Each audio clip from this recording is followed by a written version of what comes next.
everyone. Thank you for clicking on this video. My name is Keshana, and look, we're just going to get right into it. So, I was very hesitant to record this video, although I've been wanting to make it for about a year and a half, honestly, maybe even 2 years. And it's just that once you put something out on the internet, you give people the opportunity to comment, criticize, and critique your life.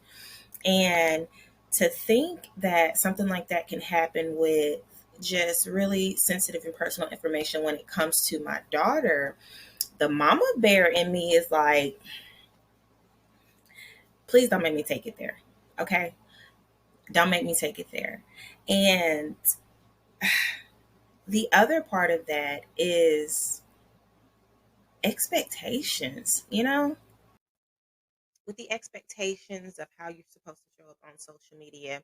I kept feeling like I needed to wait to make this video until I was all dolled up. And so, as a mom of three who works from home, I don't have time to be. I just, the energy that it takes for me to try to get all dressed up and put on, nice clothes and do my makeup, like it's not even worth it. So, I felt led to just show up as I am. Like, what you see is what you get. And I'm hoping and I'm thinking that you guys will appreciate that um, a lot more. Now, don't get it twisted. There may be some videos in the upcoming future while I'm feeling a little something and I want to get spruced up.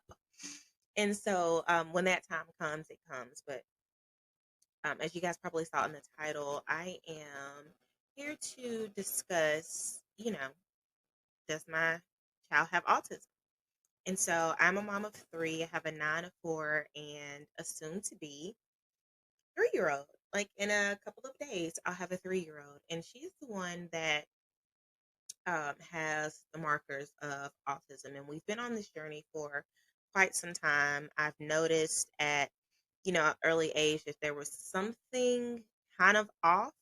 And I'm well aware that children develop at different paces. And so my first two, extremely, extremely bright. They hit their milestones fairly early. And I'm like, okay, you can't put that same expectation on, your youngest. And so I kind of observed for a little while. And then, she started getting older. When we got to about 7 or 8 months, I started to notice that homegirl still isn't sleeping. I mean, like, we're talking about like newborn level sleeping. Like, I'm 7, 8 months, I'm supposed to be getting some sleep now. And I wasn't. And so that raised some concerns for me. And as she started to get a little bit older and we're inching towards her being 1 year old, there were just some additional things that I started to notice. For one, she was just an extremely picky eater, like just not having it, like to the point where I'm like, okay, you're not on like formula anymore, so you gotta eat something. And we were it was just it was frustrating because she just didn't want to eat anything. And then we also got to the point where we weren't getting any language. There was tons of growling, so much so that I remember asking her daycare teacher, like, have you ever seen or heard of another child growling? And she was like, no. I was like, oh, okay. Me neither. Like, this was the first for me. Like, I had never, like, it was weird. Like, I mean, like, aggressive growling, like constant growling.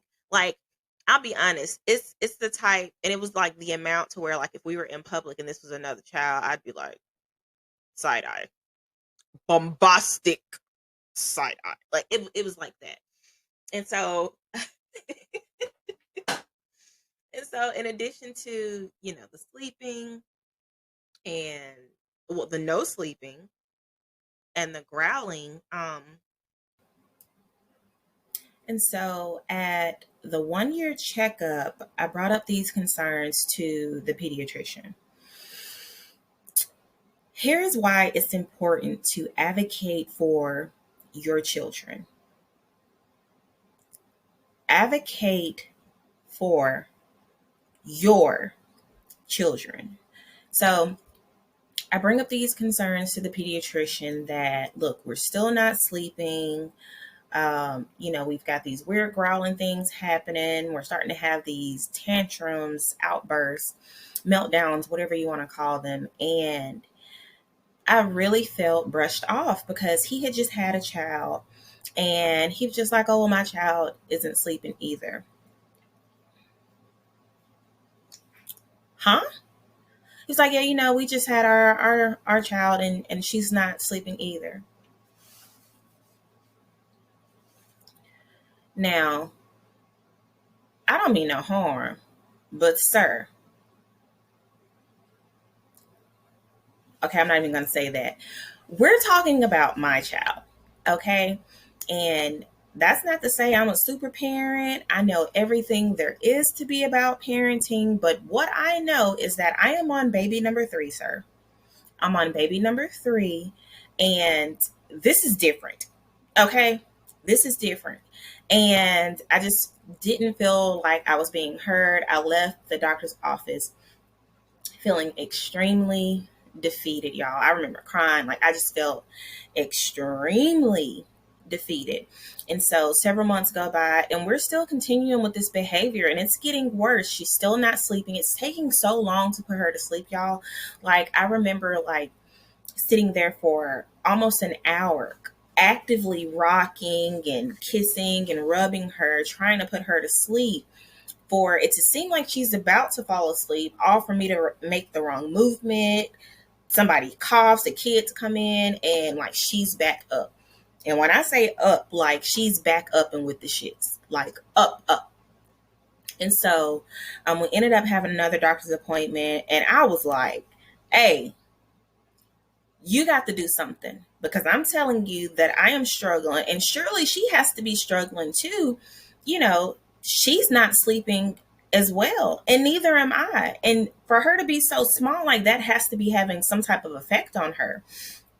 And so if you see me looking down, I got my notes. I'm trying to make sure I give y'all the tea. And so this time, like, I like broke down. I'm like, look, you are not hearing me. I am telling you as a mother, I know that there is something that's not right with my daughter. And so he heard me then. He heard me then. And so he referred us to speech therapy. And I remember it was right before Christmas because we were going to Disneyland and we had the consultation right before that. And the first visits were actually going to start in the beginning of the year. And I told her, I was like, I'm starting to have some concerns. I had been doing some research that I think it's possible that she may be displaying some markers of autism.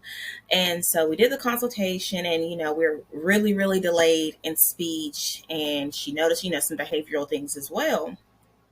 And so she showed her butt at Disney World. That's when I saw, probably at that time, was one of the worst meltdowns that she had had. And it was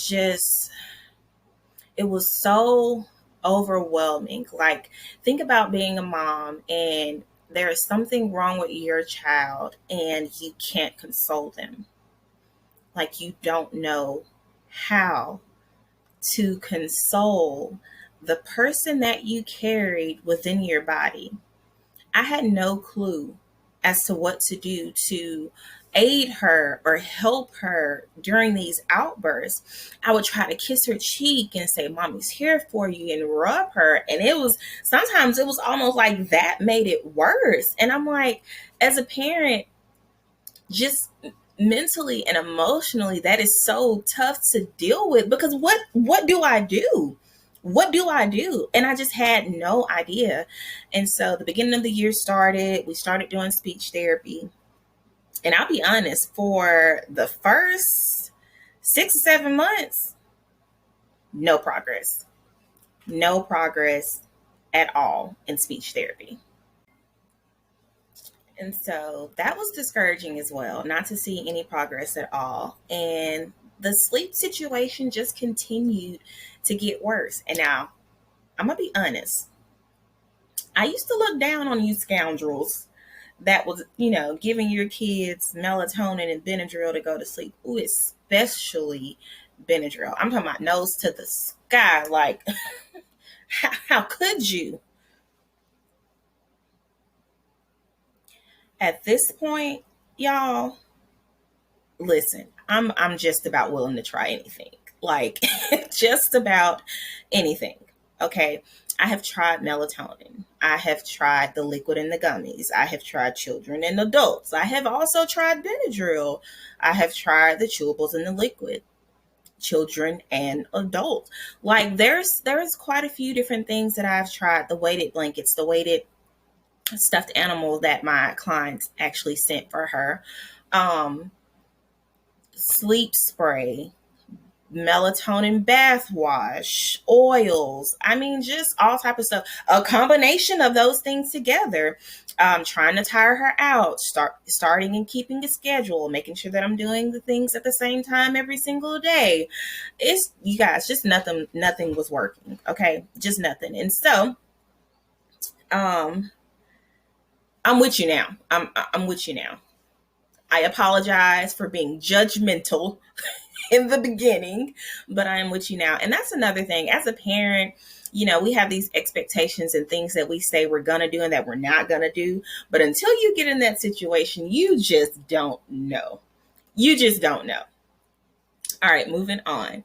And so, 6 to 7 months of speech therapy, we're not making any progress. We're still not uh, having any language. And at this point, she is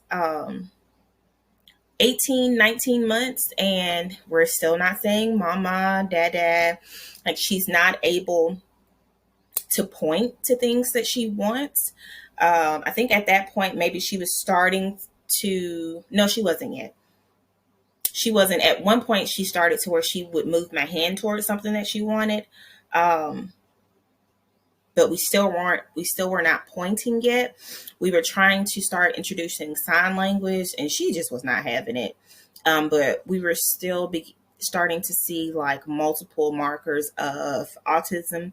Her outburst just getting just worse and worse. Another thing that I noticed is that she did not react to her name at all, at all. And like I would like do these little test runs. Like I would go outside the room and call her name and like kind of peek around the corner to see if maybe she would like automatically turn her head. No, I would be right in front of her calling her name. No reaction whatsoever. Different people would try to do this and see if she would like turn and acknowledge, and she just never did. I also noticed that she needs physical contact, and specifically she needs physical contact with me.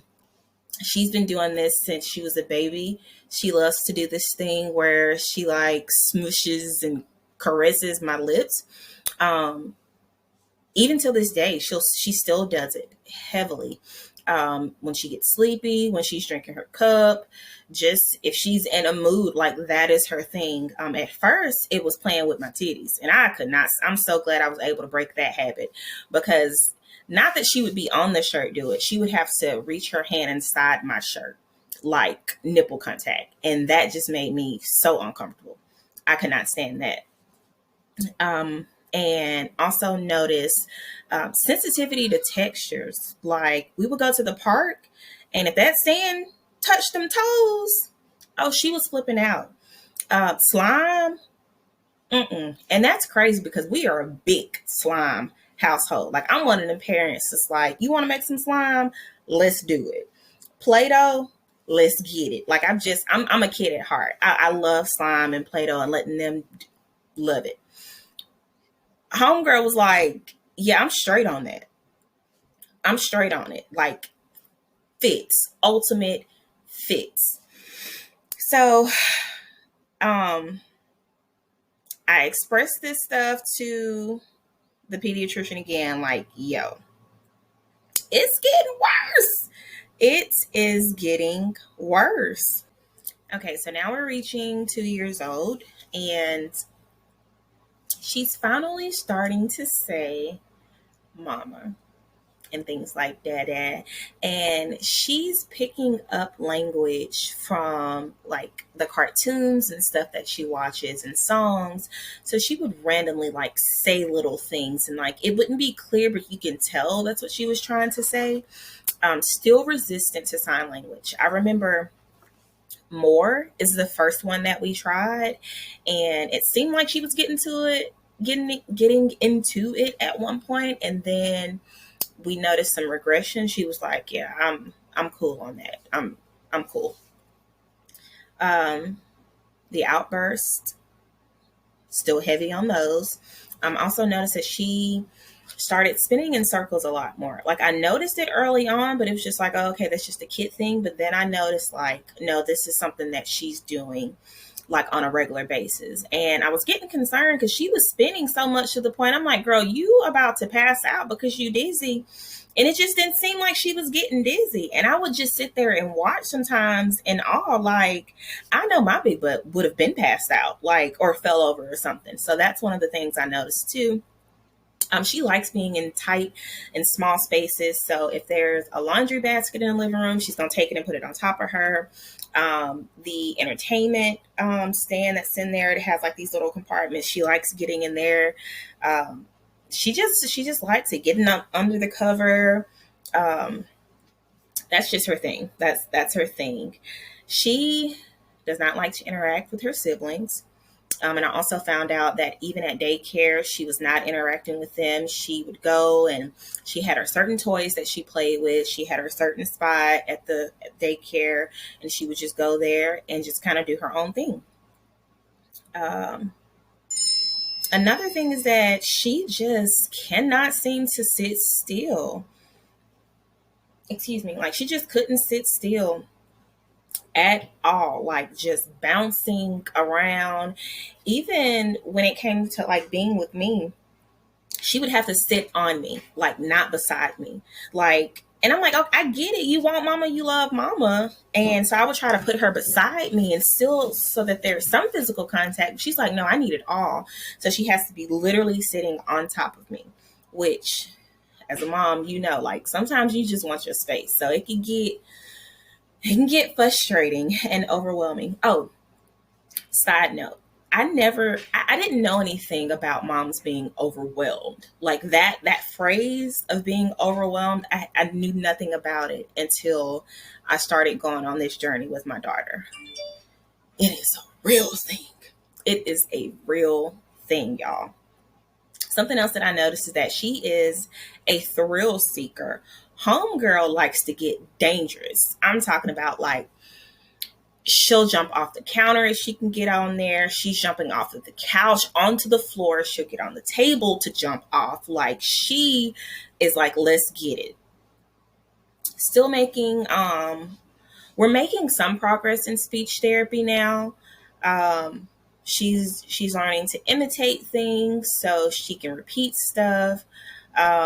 She's starting to identify particular things. Like I think one of the first things she started learning how to actually identify was animals, and but not enough progress to where it's like, okay, this is great. It's like, no, this is really concerning. And so the speech therapist and I, we had a heart to heart, and she was like, I'm seeing what you're saying. And so I'm like, can you send word that we're both seeing the same thing when it comes to the concerns with JC. And so um she did, and we had another appointment with the pediatrician, and he's like, yeah, okay, um taking into account your concerns and looking at her medical records and how the things that you've expressed, the time frame that it's been, and also with the recommendation of the speech therapist. I do believe that she is also displaying several markers for autism. And in addition to that, he also referred her for occupational therapy to, and I was a little upset because I thought the occupational therapy was supposed to help with sleep. That was what I thought. And that's not what happened. And so we got the referral to occupational therapy and we started doing that. Um, and during the consultation, she did say that there were several things that she noticed about JC as well. They kind of did like some tests, I guess you can say, or it's like some evaluation metrics. And she said that she has a sensory processing disorder. And so that was something else that I noticed that, you know, she was very particular when it came to senses. I mean, um, textures and different, like even environments. Like sometimes if something's too loud, she'll cover her ears. If something is too bright, she'll cover her eyes. And so that was something that I was aware of, but I didn't know, you know, necessarily how to put a name to it or what that, you know, condition was. And so, I'll be honest, that made me feel good because it let me know that I wasn't crazy. Because at this point, you know, we're dealing with all these things, but there's not really a name for it. Like we've got the speech and behavioral delay disorder and the sensory processing disorder. But I'm like, there's something of significance. You know what I mean? Like it's something. And so that's what I was also struggling with internally is I needed validation because I knew that there was something that was not right. And so just that little bit, you know, that helped me a little bit. So let's get into, y'all, it's tough. It's tough. I said I wasn't going to cry in this, and I thought I wasn't going to be able to handle it, and I was going to cry anyway. And it's weird because talking about this actually makes me feel a little bit lighter. I'm not even going to lie. Because it has been a journey. Like this has been one of the hardest things that I have dealt with, and I have had a shit childhood. Let me just tell you, I I have been through some things, and yet and still, this has been one of the toughest things that I've been through. And so, not only do you have just the motherly concern of, hey, what's going on? You have to deal with family not understanding what's going on. Them fighting back on ain't nothing wrong with her. And then I'm in the South too. So you have that, oh, she's fine. There's nothing wrong with her. Because when you say things like, I think she has autism, you know, they're not really educated on what that means exactly. So they look at her and they're like, well, she's walking. She may not be talking, but that's okay. It takes some kids longer. And, you know, she's little, so, you know, she's not supposed to be sleeping. And that shit used to piss me off because you're saying that so lightly. And here I am on the struggle bus.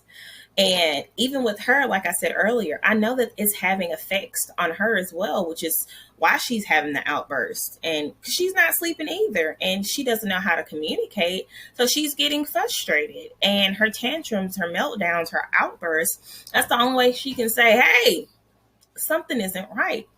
So this is actually, I thought I was going to be able to make this quick, but this is turning into something a little bit more. So I'm actually going to end this here, and I'm going to make a part 2 to talk about where we are in the present. So if you enjoyed this so far and you found this informative and you want to know where my baby girl is now and what we're dealing with currently, please go ahead and watch part 2 of this video. Go ahead and subscribe because I want to be able to talk more about this. And comment and let me know if, you know, you've dealt with a similar situation, if your child is autistic, you know, what that journey was for you. Or even if you're just a mom and you don't have any concerns and you just want to get on here and talk mess about your kids, you can do that too. Okay. So, all right, you guys, and I will catch you in the next video.